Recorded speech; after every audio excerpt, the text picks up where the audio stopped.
Since walang operations mga ka-seafarer, namana muna kami at saka kumuha kami ng mga tuyom. Since na may buwan, matataba ang mga tuyom ngayon.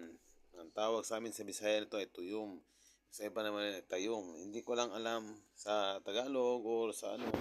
Basta sa English yan ay sea urchin. Yan, no? Tataba, ang kapal ng laman. Ayan, nilinisan namin. Para mamaya, diretso na kain. Lagay namin sa bowl ang mga tuyom na aming nakuha. Ilinis namin para madali makakain yung mga tao o mga crew na kakain. Yan, nakakapal. Sus, lalaki. Grabe. Mga ka-seafarer. Since walang operation, kaya yan. Ginagawa namin. Lunuyom kami, kasi ka namamana. Yan, namana kami. Ito yung kuha namin. Ito ba, pinapaksiw namin. Yan. Sida, paksiw yan, para paksiw. Ito yung mga danggit.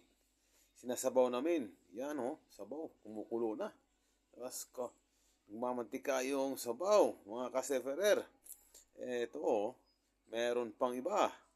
Ito yung nakuha namin sa laman dagat. Mga shell. Sari-saring shell. Nakuha namin ang bango. Ang bango mga ka-seafarer, ang shell. Yan, lalaki.